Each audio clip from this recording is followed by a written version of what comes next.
Around 8 years ago, I bought this 1960s era brick house in central Utah for $65,000. Then I remodeled it inside and out and moved into it. This is my daughter's room. She helps me on projects sometimes, and she'll be 20 years old this spring.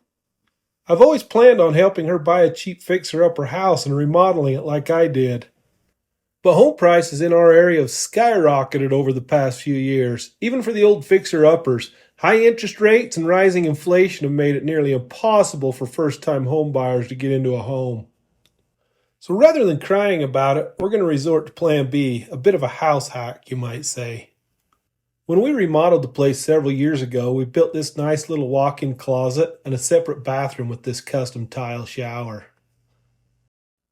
The plan is to cut a doorway right here that will come out right here on the other side of the wall into what I'm currently using as a storage room. Then we'll turn this area into a small apartment with a kitchenette, laundry room, and living room.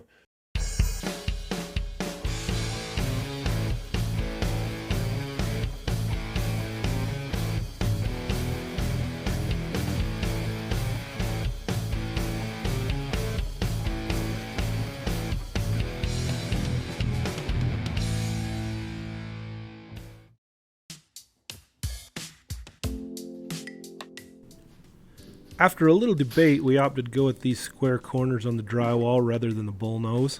One reason is that the original house was built in the 1960s, and that's pretty much all they had back then, and it fits more with the era.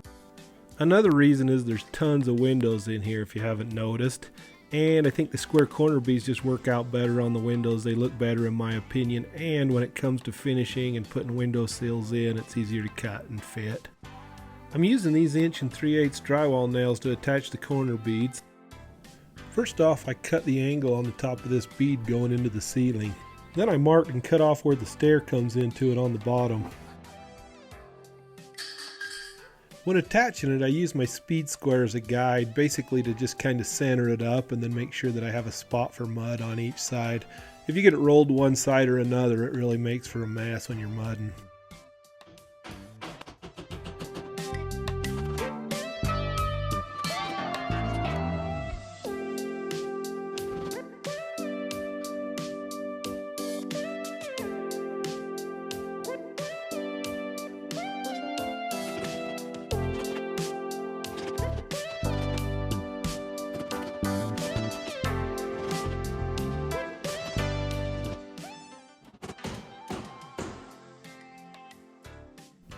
One down, lots more to go.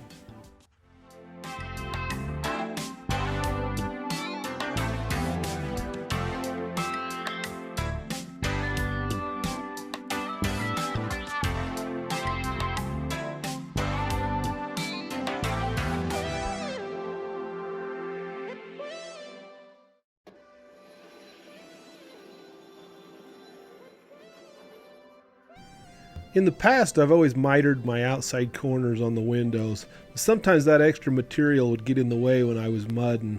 So after talking with a local drywall contractor that does a whole heck of a lot more drywall than I do, I decided to try his technique, which was to cut the bead square and then make sure it comes together and lines up on the inside corner.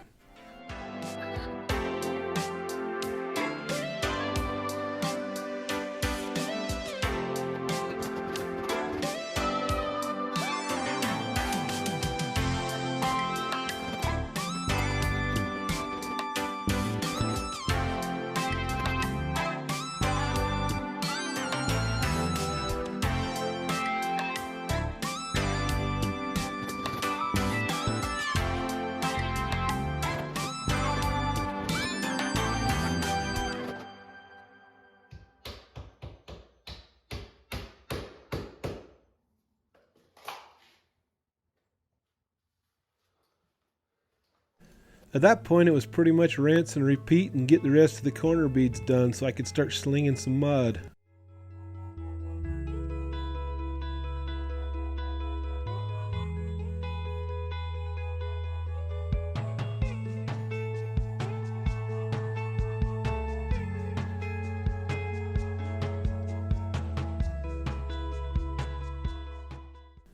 Time to play in the mud.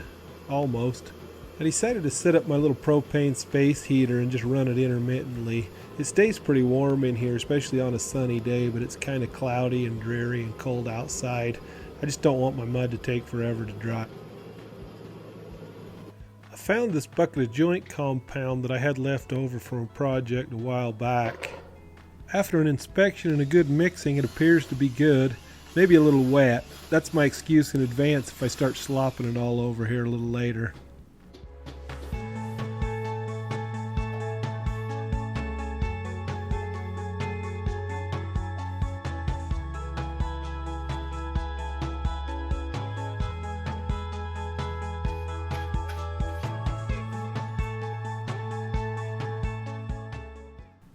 These horizontal joints where two factory edges come together are by far the easiest to tape. Reason being is that the edges are tapered, so it creates a little recess there for your tape and your mudding so that it doesn't build up and create a bump. I like to put a nice even coat of mud on there, not too thick, not too thin. Too thick, it slops all over when you're bedding the tape. Too thin, you might end up with some air bubbles. They'll haunt you all the way to the paint. You don't want that.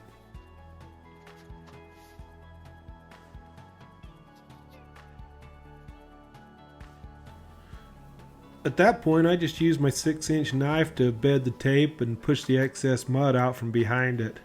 Then I clean up the edges a little bit, and after it dries, it's ready for a second coat.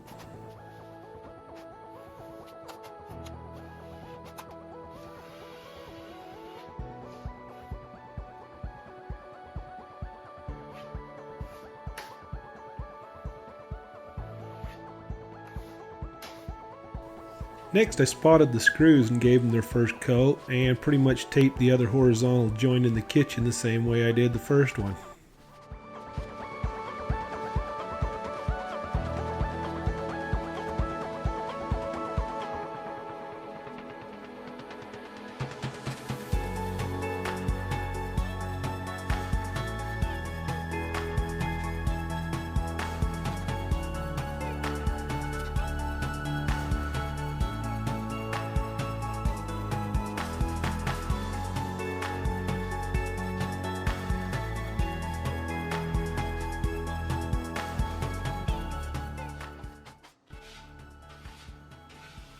On these inside corners, I use my 6-inch knife also. I know they make all kinds of fancy inside corner trowels and that, and I've tried several of them over the years, but I keep coming back to the knife. It just works better for me. I just put a thin, even coat on each side, crease the tape, set it in place, and then push as much of the excess mud out as I can.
On these corner beads, on the first coat I use my 6-inch knife, and then on the second and third coats I feather it out just a little farther to make the transition a little less.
I think these joints are called butt joints because they're a pain in the butt.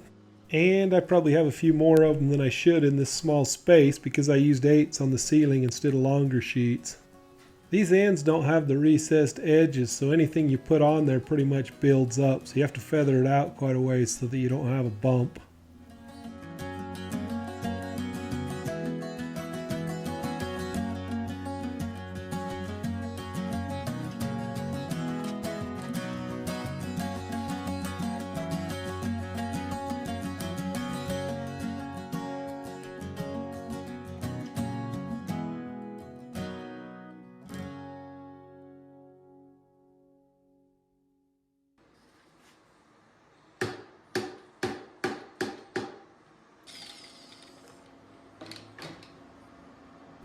Earlier I mentioned that I'd changed the way I cut these corner beads on these windows. I cut them square instead of mitering them on a 45.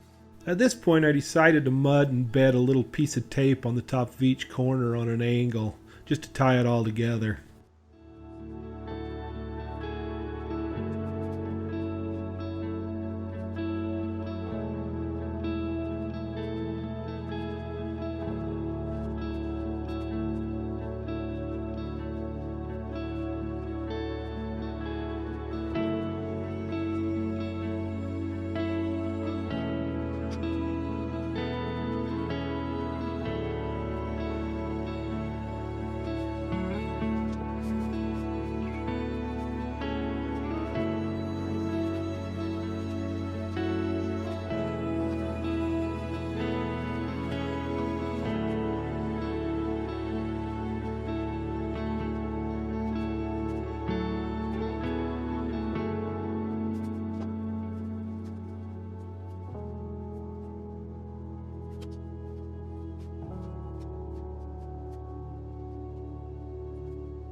That was a lot of work, but it's really starting to take shape. I like it a lot.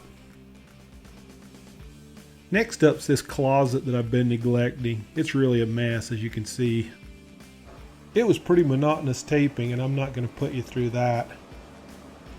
I had several holes in here from the electrician when he cut holes to fish wires around. I just used these little pieces and put a California patch on each one.